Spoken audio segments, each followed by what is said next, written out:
Wabarakatuh. Alhamdulillah Rabbil Alamin. Wassalatu wassalamu ala asyrafil anbiya wal mursalin Nabiyyina Muhammadin wa ala alihi wa ashabihi wa man tabi'ahum bi ihsanin ila yaumiddin. Amma ba'du. Jamaah salat subuh yang dimuliakan oleh Allah Subhanahu wa taala. Alhamdulillah pada subuh hari ini kita kembali diberikan kesempatan oleh Allah Subhanahu wa taala melaksanakan kewajiban kita salat subuh berjamaah. Kemudian kita memanfaatkan waktu subuh hari ini, hari Sabtu, sebagaimana biasanya sama-sama kita mengkaji, membahas kitab Ma'arijul Qabul karya dari Al-Hafidz Al-Hakami. Kita lanjutkan masih pada muqaddimah dari kitab ini yang memaparkan, menjelaskan secara rinci asma dan sifat Allah Subhanahu wa taala.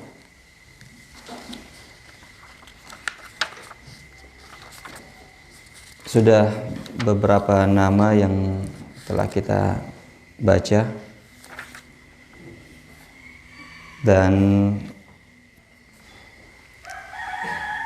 terakhir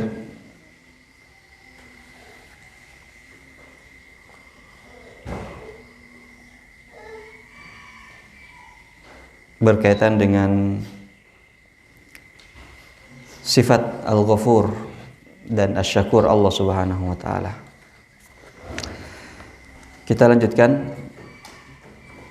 Berkata penulis Al-Hafidz Al-Hakami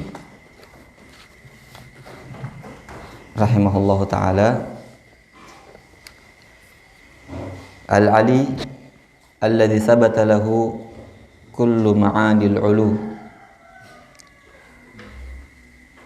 Allah Subhanahu wa taala di antara nama-namanya adalah Al-Ali. Nama Allah Subhanahu wa taala adalah Al-Ali, yang artinya yang maha tinggi.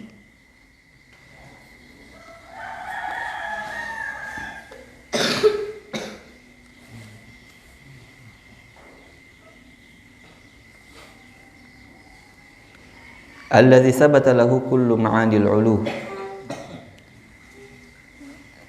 yang telah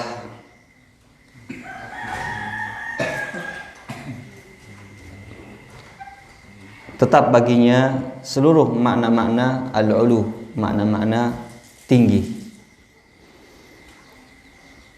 Ini termasuk di antara Asmaul Husna yang boleh bagi seseorang menggunakannya sebagai nama juga.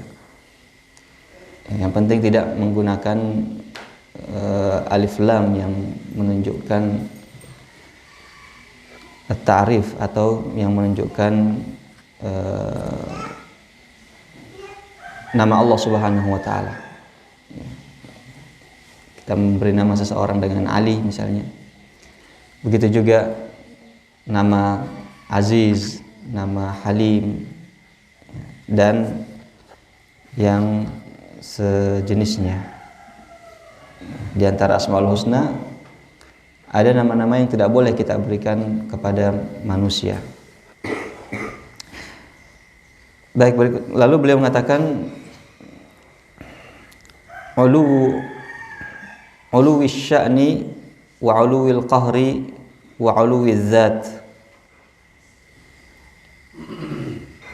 Makna-makna daripada ulu atau tinggi itu yang Allah Subhanahu wa taala miliki dan tetap baginya adalah uluwus sya'an, bahwasanya Allah Subhanahu wa taala memiliki urusan yang maha tinggi,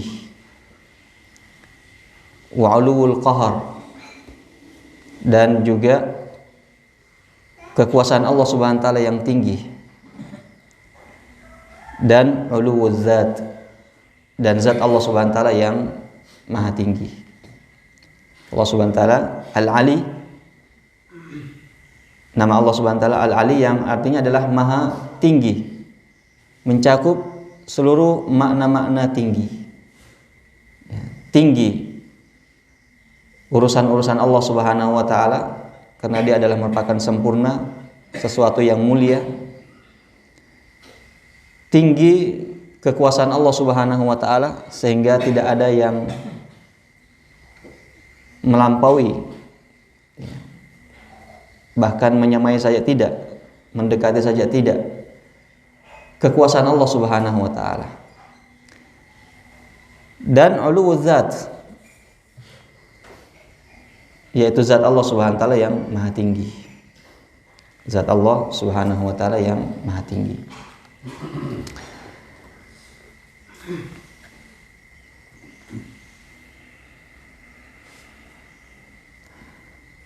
Alladzi istawa ala arshihi wa ala khalqihi ba'inan min jami'il makhluqat.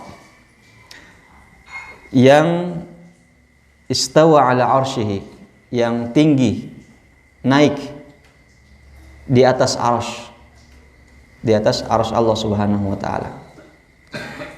Istiwa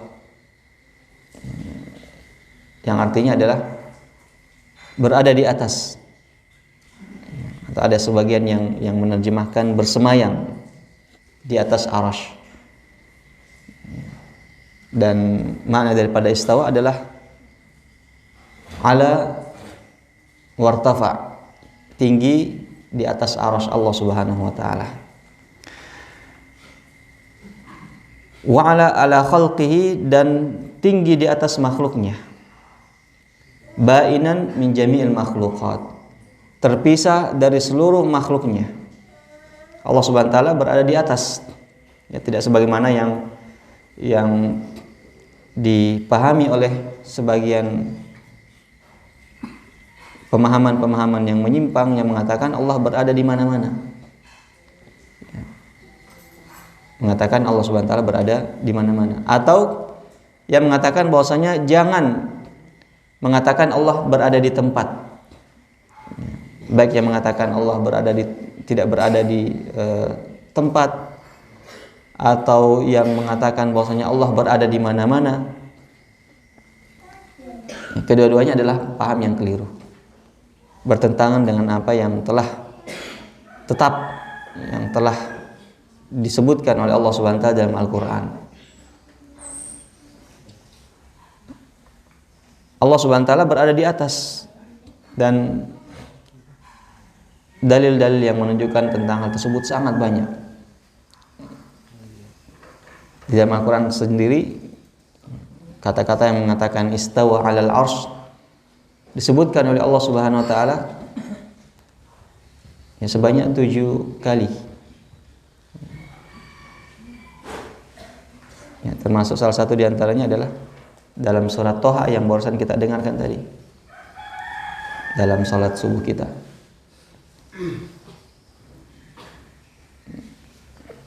Allah Subhanahu wa taala bersemayam atau berada di atas al-arsy.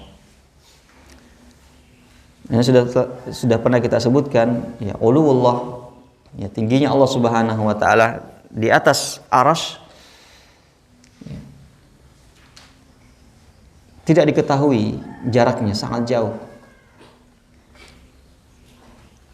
Dan Allah Subhanahu wa taala terpisah dari makhluknya, ba'inan min jami'il makhluqat. Nah, inilah al-ulu yang sebenarnya.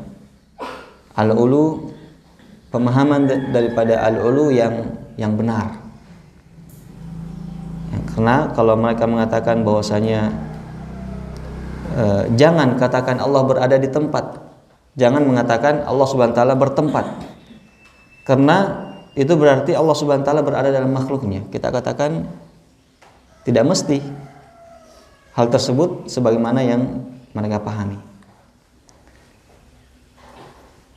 Nah, kita bertanya, apa yang Anda maksudkan bahwasanya Allah Subhanahu wa taala tidak bertempat? Ya, tidak dibatasi tempat dan waktu, kata mereka. Kita tanyakan dulu apa yang dimaksud, atau apa yang Anda maksudkan Allah tidak bertempat. Karena kata-kata ini adalah kata-kata yang baru, kata-kata yang tidak dikenal di masa-masa as-salafus saleh dari kalangan sahabat, tabi'in. Tidak dikenal penafian tersebut. Tidak pernah dikenal tentang ungkapan itu atau penafian bahwasanya Allah tidak bertempat. Maka karena dia adalah hal yang baru, masih belum jelas, kita minta penjelasannya, apa yang dimaksud, apa yang Anda maksudkan Allah tidak bertempat. Kalau yang dia maksudkan Allah tidak bertempat, bahwasanya Allah tidak berada dalam makhluknya, karena tempat itu adalah ya, yang mereka maksudkan adalah makhluk, maka kita katakan betul, Allah Subhanahu wa taala tidak bertempat dalam arti seperti ini, bahwasanya Allah tidak berada dalam tempat yang merupakan makhluknya, karena Allah Subhanahu wa taala adalah akbar, yang maha besar dari seluruh makhluknya. Maka Allah Subhanahu wa taala tidak mungkin, mustahil berada di dalam makhluknya, karena Allah Subhanahu wa taala lebih besar daripada makhluknya. Maka penafsiran ini kalau dikatakan bahwasanya tidak bertempat, maksudnya adalah tidak berada dalam makhluknya, maka kita katakan maknanya benar. Maknanya benar. Tapi kalau yang dia maksud bahwasanya tidak bertempat walaupun arahnya di atas, di luar makhluknya, maka kita katakan keliru. Karena Allah Subhanahu wa taala sebagaimana disebutkan tadi telah menyebutkan bahwasanya Allah berada di atas arasy di 7 ayat dalam Al-Qur'an. Bahkan kalau kita ingin melihat, mengumpulkan dalil-dalil dari Al-Qur'an saja yang berkaitan dengan uluwullah, mungkin kita dapatkan ratusan dalil yang menunjukkan hal tersebut. Di antaranya ya misalnya Allah Subhanahu wa taala mengatakan, misalnya inna anzalnahu fi lailatul qadar, kami menurunkan Al-Qur'an. Menurunkan berarti dari atas. Ya, kalau dikatakan menurunkan artinya dari atas. Kami, kata Allah Subhanahu wa taala, yang menurunkan. Berarti dari sisi Allah Subhanahu wa taala diturunkan dari atas, bukan dari depan. Ilaihi yas'adul kalimut thayyibu wal 'amalus shalihu yarfa'uh. Kepada Allah Subhanahu wa taala naik al-kalimut thayyib, kata-kata yang baik, kalimat tauhid dan zikir-zikir, wal 'amalus shalihu yarfa'uh, dan amal saleh mengangkatnya, maksudnya kepada Allah Subhanahu wa taala, berarti diangkat ke atas. Diangkat ke atas. Dan dalil-dalil tentang hal tersebut sangat banyak sekali. Wa anzalna minas sama'i ma'an tahura, kami menurunkan dari langit air yang suci. Semua dalil-dalil dalam Al-Qur'an yang menunjukkan Allah Subhanahu wa taala menurunkan dari atas, menurunkan Al-Qur'annya, menurunkan hujan. Kemudian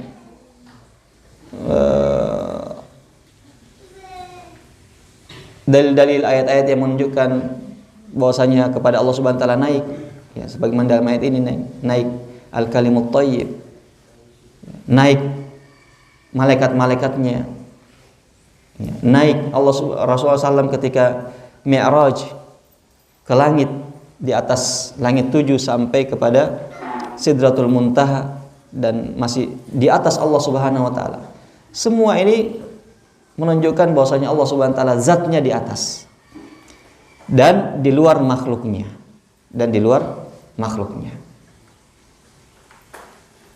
Sehingga Ibnu Qayyim menyebutkan ya sampai ribuan dalil kalau kita ingin kumpulkan yang menunjukkan Allah zatnya berada di atas ya, di arah atas, di atas daripada seluruh makhluknya, di atas arasnya yang merupakan makhluk yang sangat tinggi, di atasnya Allah Subhanahu wa taala berada. Sehingga ini merupakan ijma, ya, merupakan konsensus para ulama salaf kita dari kalangan sahabat, tabi'in dan atba'ut tabi'in tentang hal tersebut, mengingkari bahwasanya Allah Subhanahu wa taala zatnya berada di atas, artinya adalah mengingkari ijma, mengingkari kesepakatan yang telah disepakati oleh para ulama salaf kita.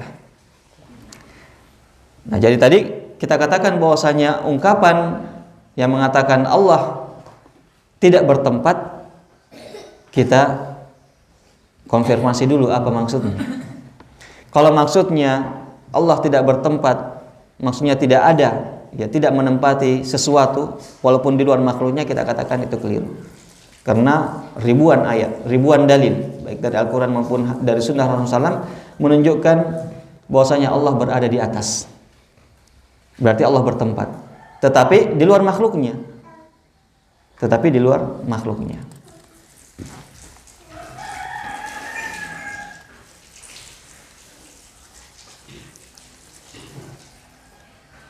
Kama akhbara bidzalika an nafsihi fi kitabihi wa akhbara anhu rasuluhu sallallahu alaihi wasallam fi ashahhir riwayat.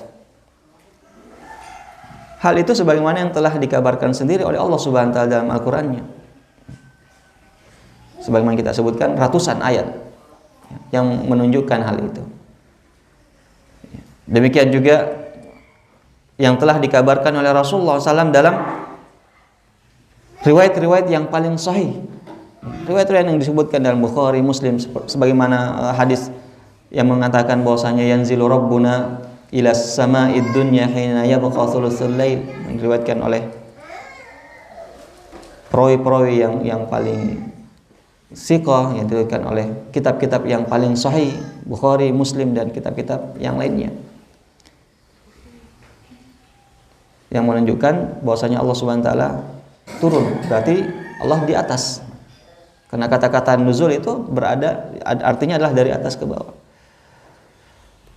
Dan juga sebagaimana yang dikabarkan oleh Rasulullah SAW dalam hadis-hadis yang begitu banyak.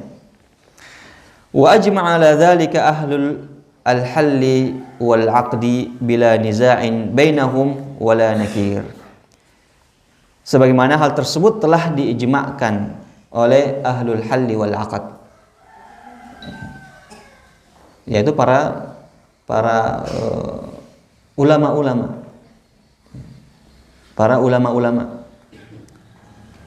dari kalangan as-salafus saleh.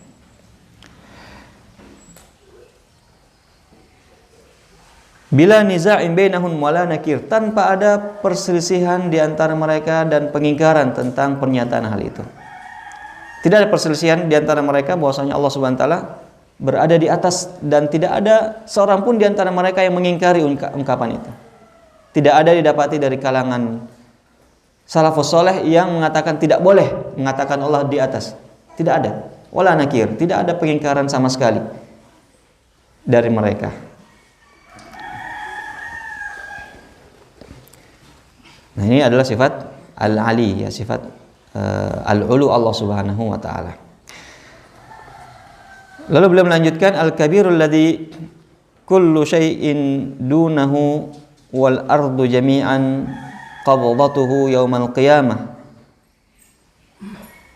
Allah Subhanahu wa taala namanya adalah al-kabir. Allah Subhanahu wa taala adalah al-kabir, yang artinya maha besar. Yang maha besar. Yang mana segala sesuatunya rendah, lebih kecil dibandingkan Allah Subhanahu wa taala. Semuanya di bawah dan rendah. Bumi seluruhnya, wal ardu jami'an, bumi seluruhnya qabdatuhu, dalam genggaman Allah Subhanahu wa taala. Ya, bumi yang berlapis 7 semuanya dalam genggaman Allah Subhanahu wa taala. Yaumal qiyamah, pada hari kiamat.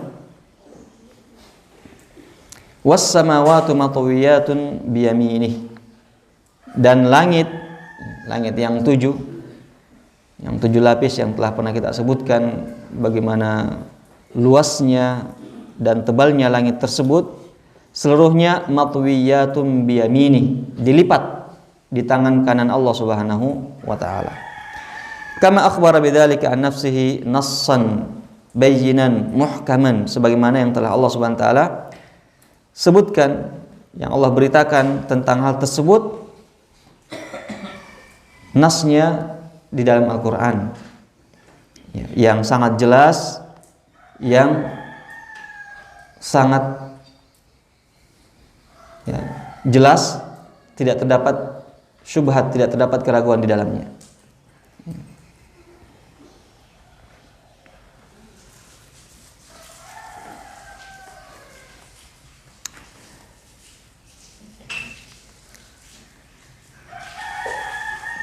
Al-Hafidh ala kulli syai'in, nama Allah Subhanahu wa taala juga adalah Al-Hafidh, yang maha menjaga. Ala kulli syai'in, yang menjaga segala sesuatu, yang menjaga, yang mengetahui segala sesuatu. Allah Subhanahu wa taala menjaganya, Allah Subhanahu wa taala mengontrolnya. Tidak ada yang terlepas daripada kontrol dan penjagaan Allah Subhanahu wa taala. Fala ya'zubu anhu mithqalu dzarratin fil ardi wala fis sama. Maka tidak ada yang tersembunyi bagi Allah. Tidak ada yang tersembunyi bagi Allah Subhanahu wa taala, walaupun sebesar biji zarrah, baik di bumi maupun di langit. Tidak ada yang luput. Tidak ada yang luput dari pengetahuan, penjagaan dan pengontrolan Allah Subhanahu wa taala. Tidak ada yang tersembunyi sedikit pun, baik di langit maupun di bumi. Semuanya terkontrol. Semuanya berada dalam pengawasan Allah Subhanahu wa taala. Baik yang terjadi pada makhluk-makhluk hidup sampai benda-benda mati, yang tersembunyi dalam bumi atau yang berada di atas bumi, yang berada dalam lautan, semuanya dalam pengawasan Allah Subhanahu wa taala.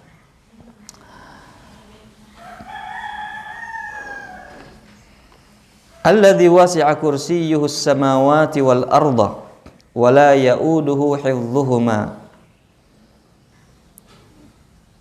di mana Allah Subhanahu wa taala kursinya itu seluas atau meliputi langit-langit dan juga bumi, dan Allah Subhanahu wa taala tidak sulit ya untuk menjaga keduanya, menjaga langit, bumi dan apa yang berada di dalamnya. Alam semesta ini yang begitu luas, tidak ada kesulitan bagi Allah Subhanahu wa taala untuk mengawasinya, untuk mengontrol dan menjaganya.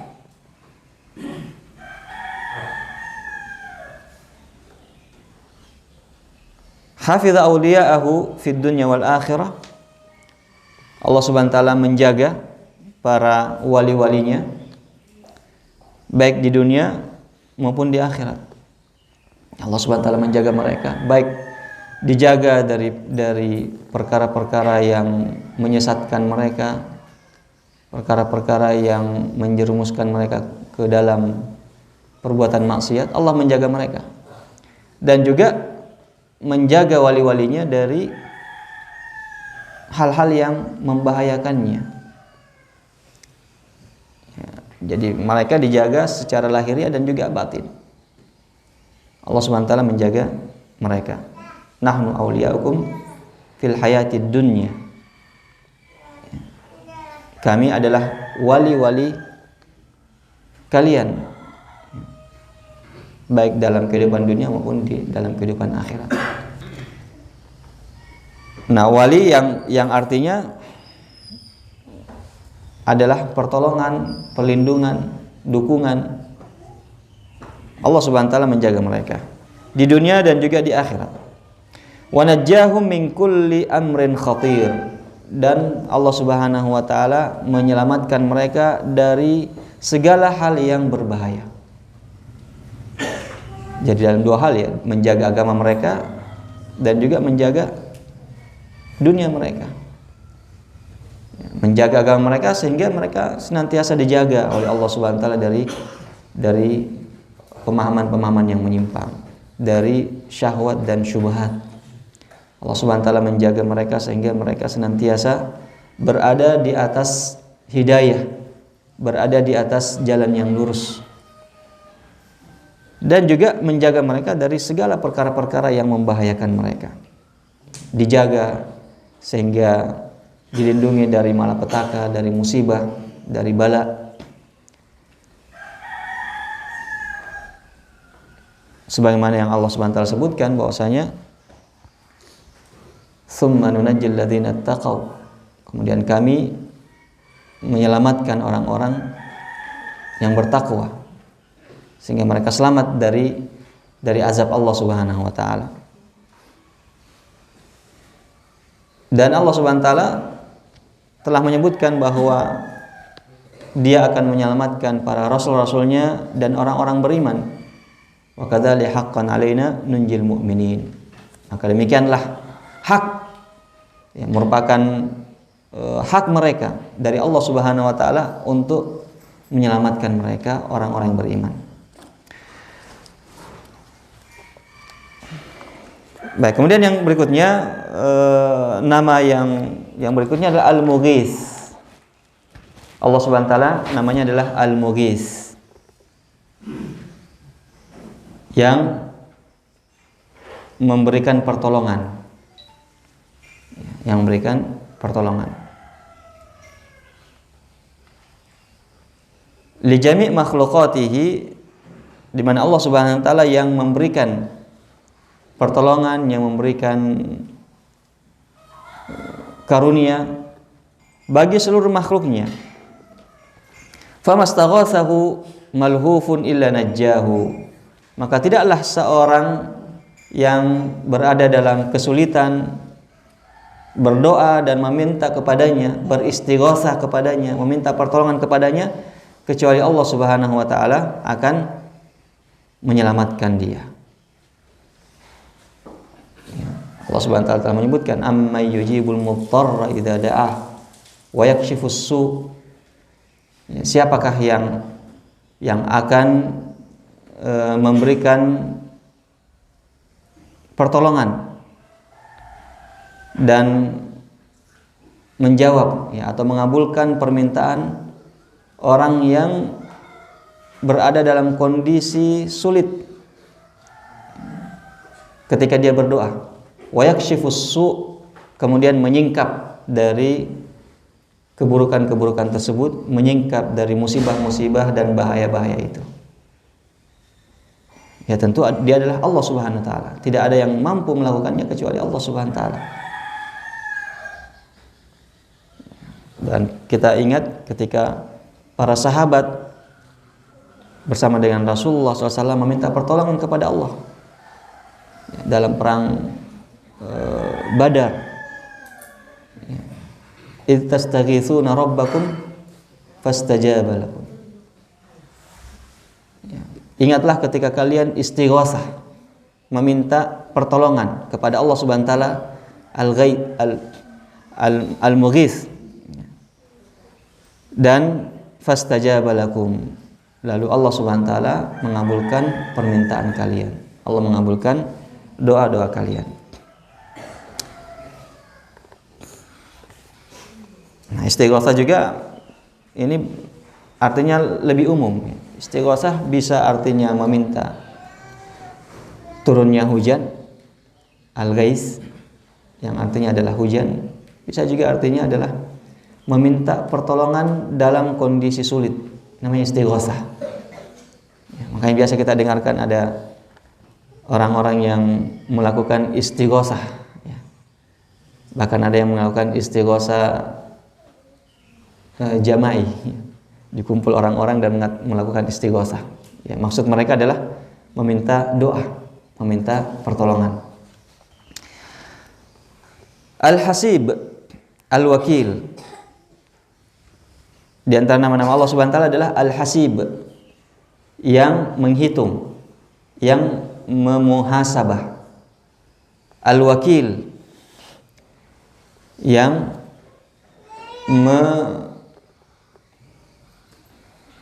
melindungi, yang melindungi atau menguasai. Alladzi maltaja ilaihi mukhlisun illa kafah.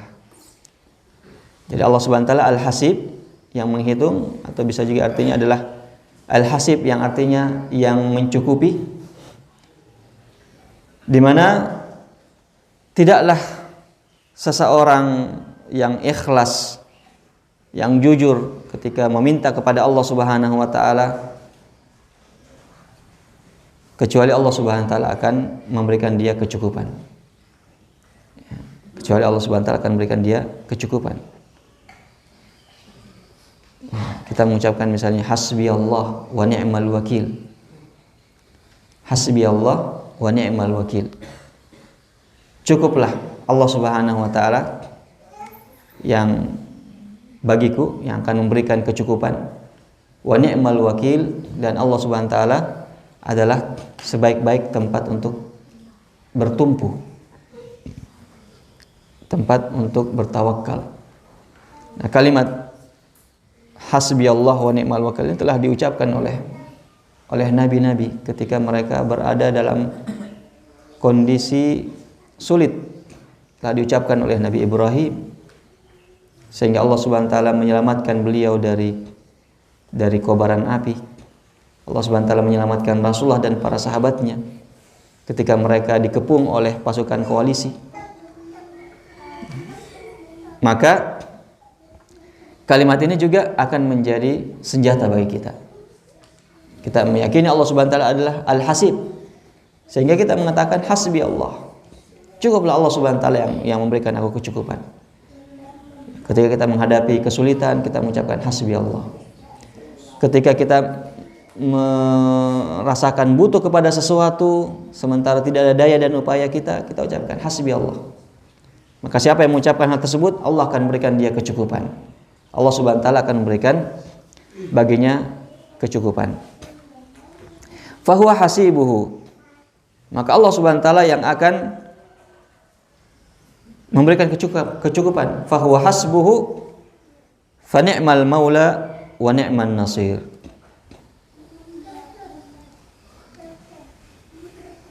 Nah, maka Allah Subhanahu wa taala adalah merupakan sebaik-baik maula, sebaik-baik penolong, sebaik-baik tempat untuk meminta perlindungan. Dan Allah Subhanahu wa taala adalah ni'man nasir, ya, juga artinya mirip, yaitu sebaik-baik penolong, sebaik-baik pemberi pertolongan. Al-Jalilul ladzi jalla an kulli naqsin wattasafa bi kulli kamalin wa jalalin. Allah Subhanahu wa taala namanya adalah Al-Jalil, yang maha mulia, yang maha agung. Kita biasa mendengarkan jalla jalaluhu, yang agung keagungannya. Allah Subhanahu wa taala Al-Jalil, yang maha agung. Alladzi jalla an kulli naqsin, di mana Allah Subhanahu wa taala maha agung dari segala kekurangan-kekurangan. Allah maha sempurna dari segala bentuk aib dan kekurangan. Dan Allah Subhanahu wa taala ittasafa bi kulli kamalin wa jalalin. Allah Subhanahu wa taala memiliki sifat-sifat yang seluruhnya adalah sifat sempurna. Jadi, semua sifat-sifat Allah Subhanahu wa taala merupakan sifat yang sempurna. Yang kita ketahui dalam Al-Qur'an sangat banyak, ratusan bahkan mungkin sampai ribuan ayat-ayat, ya, yang menyebutkan tentang kesempurnaan Allah Subhanahu wa taala, tentang sifat-sifat Allah. Dan semuanya adalah merupakan sifatu kamal. Semuanya adalah merupakan sifat yang sempurna. Tidak ada di antaranya sifat-sifat yang kurang atau aib. Itu pada zat Allah Subhanahu wa taala. Telah kita sebutkan misalnya sifat as-sam', sifat al-basar, sifat penglihatan Allah Subhanahu wa taala, sifat pendengaran Allah sudah pernah kita contohkan ya, begitu sempurnanya. Tidak ada aib, tidak ada kekurangan di dalamnya tentang sifat penglihatan atau melihatnya Allah Subhanahu wa taala dan juga pendengaran Allah Subhanahu wa taala. Di mana tidak ada yang tersembunyi bagi Allah Subhanahu wa taala sesuatu pun, baik di bumi ini maupun di langit. Dan Allah Subhanahu wa taala sempurna dari sifat-sifat makhluk yang terdapat kekurangan dalamnya. Bagaimanapun sifat-sifat manusia atau sifat makhluk dikatakan sempurna, maka dia adalah sifat yang kurang dibandingkan dengan sifat Allah Subhanahu wa taala. Demikian juga ketika kita melihat Allah Subhanahu wa taala menafikan sifat-sifat bagi dirinya yang biasa dinamakan oleh ulama kita dengan sifat salbiyah, sifat yang dinafikan dari Allah Subhanahu wa taala. Maka penafian sifat itu tidak sekedar penafian. Ya, misalnya dikatakan la ta'khudhuhu sinatun wala naum. Allah Subhanahu wa taala tidak merasakan atau tidak terkena, ya, tidak terkena sinatun wala naum, ngantuk dan juga tidur. Nah, ketika kita katakan Allah Subhanahu wa taala tidak mengantuk dan tidak tidur, kita menafikan hal tersebut, maka penafian ini bukan penafian yang tidak berarti, tapi penafian yang mengharuskan kita menetapkan lawan daripada sifat tersebut dengan sifat yang sempurna. Jadi kalau la ta'khudhu sinatun wala naum, Allah tidak mengantuk dan tidak tidur, menunjukkan bahwasanya Allah Subhanahu wa taala senantiasa terjaga. Allah Subhanahu wa taala senantiasa terjaga. Kullu yaumin huwa fi sya'nin. Setiap saat, setiap waktu, setiap hari Allah Subhanahu wa taala berada dalam urusan. Maksudnya memantau, mengurusi dan mengawasi seluruh makhluk-makhluknya. Allah Subhanahu wa taala tidak tidur, tidak mengantuk. Berarti Allah Subhanahu wa taala terjaga, dan terjaganya Allah Subhanahu wa taala yang merupakan sifat sempurna. Karena dalam rangka melihat, mengawasi dan mengurusi seluruh makhluk-makhluknya. Makanya disebutkan dalam awal ayat, Allahu la ilaha illa huwa al-hayyu al-qayyum. Al-hayyu maha hidup, sehingga tidak pernah tidur, tidak pernah mengantuk dan tidak pernah mati. Karena kata al-hayy, hidup ini menafikan sifat mati, baik mati sementara, karena tidur juga dinamakan mati. Sebagaimana disebutkan dalam hadis bahwasanya an-naumu akhul maut. Tidur itu saudaranya mati. Baik tidur maupun mati, semuanya Allah Subhanahu wa taala maha suci darinya. Al-hayy al-qayyum. Al-qayyum yang artinya senantiasa terjaga, senantiasa menjaga. Nah, makanya dikatakan la ta'khudhu sinatun wala naum. Ketika kita mengatakan la ta'khudhu sinatun wala naum, maka kita menetapkan sifat yang lawannya, yaitu al-qayyum, yang sempurna. Inilah metode ulama kita dalam menyikapi dan memahami ayat-ayat sifat, di mana di dalamnya Allah Subhanahu wa taala menafikan baginya sifat-sifat. Jadi ketika kita menafikan, pada waktu yang sama kita menetapkan sifat Allah Subhanahu wa taala yang maha sempurna, yang merupakan lawan daripada sifat yang dinafikan tersebut. Ya, sebagaimana misalnya Allah Subhanahu wa taala dikatakan bahwa Allah Subhanahu wa taala tidak melakukan kezaliman kepada makhluknya, maka kita menetapkan sifat adil yang sangat sempurna bagi Allah Subhanahu wa taala. Lalu beliau melanjutkan, al-jamilu alladzi lahu mutlaqul jamali fi dzati was sifati wal asma'i wal af'al. Allah Subhanahu wa taala adalah al-jamil. Nama Allah adalah al-jamil, yang artinya maha indah, di mana baginya segala keindahan yang mutlak. Baginya segala keindahan yang mutlak. Baik keindahan itu pada zat Allah Subhanahu wa taala maupun pada sifat-sifatnya serta nama-nama dan perbuatannya, semuanya indah. Maka dikatakan bahwasanya walillahil asmaul husna. Milik Allah Subhanahu wa taala al-asma al-husna, nama-nama yang husna. Di mana al-husna ini adalah bentuk mubalaghah daripada kata al-hasan, artinya keindahan yang mencapai puncaknya. Al-husna artinya keindahan yang mencapai puncaknya, tidak lagi di atasnya. Maka semua sifat-sifat Allah Subhanahu wa taala, nama Allah, perbuatan Allah dan zat Allah semuanya indah. Semuanya indah, dan Allah Subhanahu wa taala senang dengan hal-hal yang indah. Jemaah yang dimuliakan oleh Allah Subhanahu wa taala,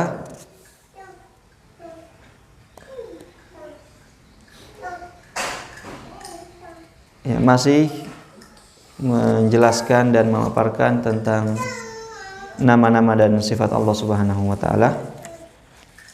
Tapi tidak tahu waktu syuruk jam berapa? Sudah masuk waktu mungkin ya. Baik, karena sudah masuk waktu syuruk, kita cukupkan dulu sampai di sini. Insyaallah kita akan lanjutkan pada pertemuan yang lain, ya. 6.19. Berarti masih ada ya? Baik, kalau gitu kita selesaikan sedikit lagi nih. Sampai titik ini masih koma sebenarnya.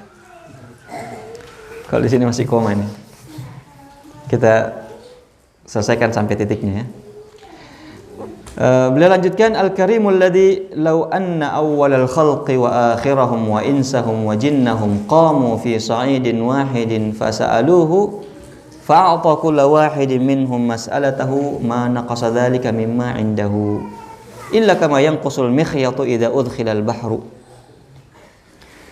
Allah Subhanahu wa taala adalah al-karim, yang maha dermawan, yang maha derma, yang maha mulia, yang jika seluruh makhluk, mulai daripada makhluk yang pertama ya, mulai dari makhluk yang pertama sampai makhluk yang terakhir, baik manusianya, jinnya, jin yang pertama, manusia yang pertama sampai jin yang terakhir, manusia yang terakhir, semuanya qamu ala sa'idin. Mereka semuanya berkumpul di satu tempat, di satu hamparan. Kemudian semuanya meminta kepada Allah Subhanahu wa taala. Semuanya meminta kepada Allah Subhanahu wa taala apa saja yang dia inginkan. Dia sebutkan apa saja yang dia inginkan. Ya, kalau kita saja di masjid ini, berapa jumlah kita? Kalau semuanya meminta keinginan-keinginannya, permintaan-permintaannya, ya, bisa kita bayangkan cukup sangat banyak. Mungkin seisi dunia ini kurang, kita saja yang di sini. Karena kalau satu orang saya minta, saya mau seluruh isi dunia, wah sudah habis. Ya. Semuanya meminta, dari manusia pertama, dari Nabi Adam, jin pertama iblis, sampai manusia terakhir, sampai jin terakhir, Semuanya meminta permintaannya, bebas meminta, tidak ada yang tidak terhalangi. Andainya mereka semuanya meminta, maka Allah Subhanahu wa taala akan berikan semuanya permintaannya tanpa kurang.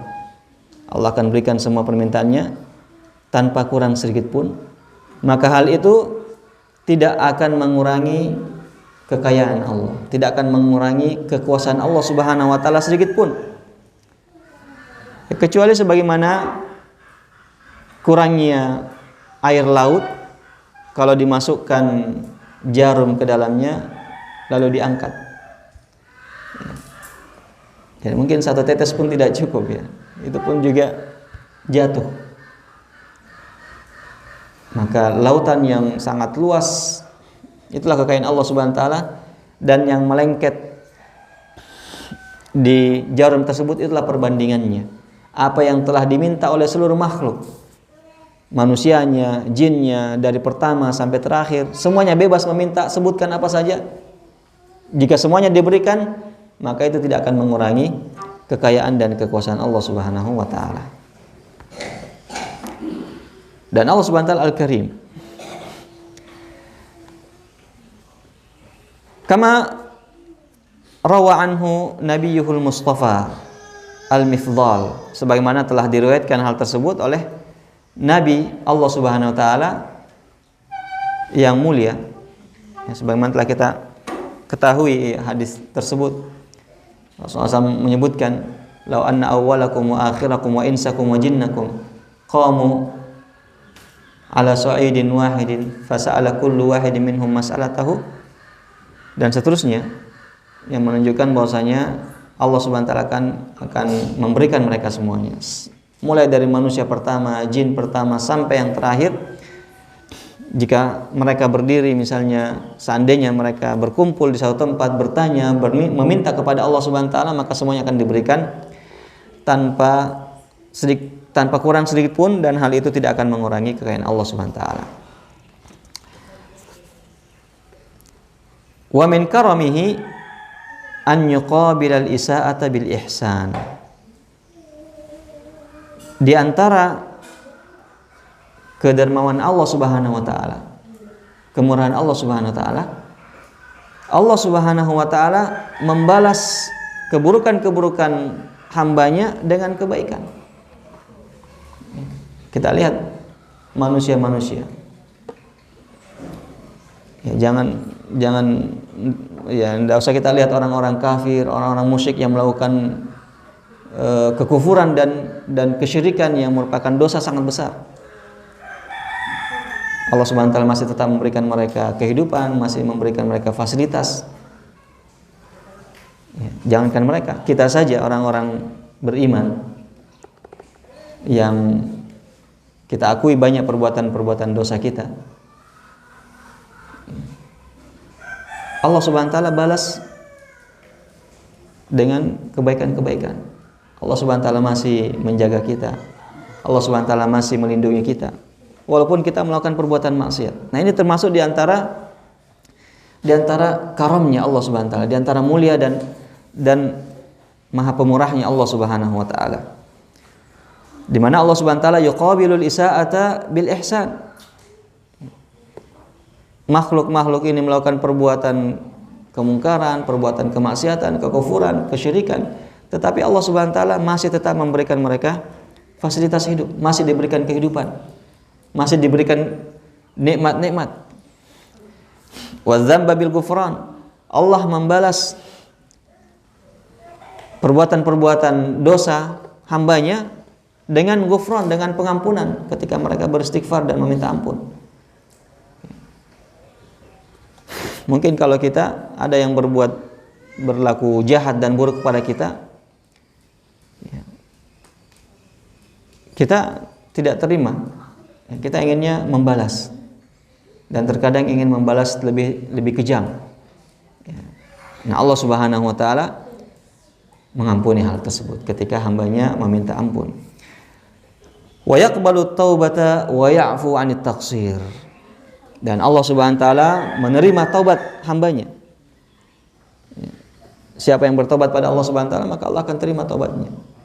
Ya, kalau saja orang yang yang yad'una ma'allah ilahan akhar, melakukan kesyirikan, wa yaqtuluna an-nafsa allati harramallahu illa bil haqq, membunuh jiwa, kemudian wala yaznun, berzina, merupakan dosa-dosa besar yang terancam dengan azab yang sangat pedih. Tetapi jika bertobat, illa man taba wa amana wa amila amalan sholihan faulaika yubaddilullahu sayyiatihim hasanat. Kalau dosa-dosa besar seperti tadi, melakukan kesyirikan, membunuh jiwa, bermaksiat, melakukan perbuatan zina, ketika dia taubat, maka Allah Subhanahu wa taala akan menerima taubatnya. Wa man taba wa amila sholihan fa innahu yatubu ilallahi mataba. Allah Subhanahu wa taala akan menerima taubatnya. Ya, sebelum pintu taubat itu tertutup. Ya, sebelum pintu taubat tertutup. Maka Allah Subhanahu wa taala akan menerima taubat seorang hamba. Innallaha yaqbalu taubatal 'abdi ma lam yugharghir. Allah Subhanahu wa taala akan senantiasa menerima taubat hambanya, senantiasa membuka pintu taubatnya sampai kapanpun, selama nafasnya atau selama rohnya belum sampai ke tenggorokan. Artinya selama dia belum sakratul maut, masih sadar, ya, maka Allah Subhanahu wa taala akan menerima taubatnya.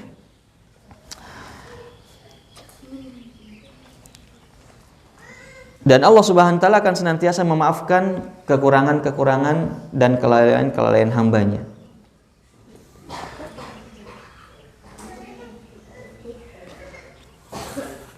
Baik, ini diantara nama-nama yang disebutkan oleh penulis di sini, yang juga sekaligus adalah merupakan sifatnya. Sebagaimana telah kita pernah jelaskan bahwasanya seluruh nama-nama Allah Subhanahu wa taala otomatis menunjukkan sifat Allah. Ini adalah merupakan kaidah dalam memahami asma Allah Subhanahu wa taala, bahwa seluruh nama Allah Subhanahu wa taala maka secara otomatis mengandung sifat. Jadi kalau kita katakan Allah adalah Al-Karim, nama Allah adalah Al-Karim, maka sifatnya adalah Al-Karam, mulia, maha derma, maha pemurah. Allah Subhanahu wa taala Ar-Raqib, namanya adalah Al-Raqib, maka sifat Allah adalah yang mengawasi. Allah adalah Al-Alim, Al-Ghafur, As-Sami, Al-Basir, dan seterusnya. Nama-nama itu secara otomatis mengandung, ya, menunjukkan sifat Allah Subhanahu wa taala yang sempurna. Jemaah subuh yang dimuliakan oleh Allah Subhanahu wa taala, ini yang bisa kita baca dari kitab Ma'arijul Qabul di subuh hari ini. Semoga semakin menambah kecintaan kita pada Allah Subhanahu wa taala, sekaligus menambah rasa takut kita kepada Allah. Kita semakin cinta karena Allah Subhanahu wa taala memiliki sifat-sifat yang sangat mulia, yang semuanya adalah merupakan karunia bagi makhluknya, sekaligus menumbuhkan rasa takut dan waspada karena Allah Subhanahu wa taala maha mengawasi, Allah maha melihat, Allah maha, ya, hasib, menghitung dari perbuatan-perbuatan hambanya. Ya, oleh karena itu hendaknya Asmaul Husna ini semakin mendekatkan kita kepada Allah Subhanahu wa taala. Semakin kita kenal Allah Subhanahu wa taala, kita semakin cinta kepadanya dan juga menumbuhkan rasa takut kepada Allah Subhanahu wa taala. Demikian yang bisa kita baca, semoga bermanfaat. Kita akhiri subhanakallahumma wa bihamdik, asyhadu an la ilaha illa anta, astaghfiruka wa atubu ilaik. Walhamdulillahirabbil alamin. Wassalamualaikum warahmatullahi wabarakatuh.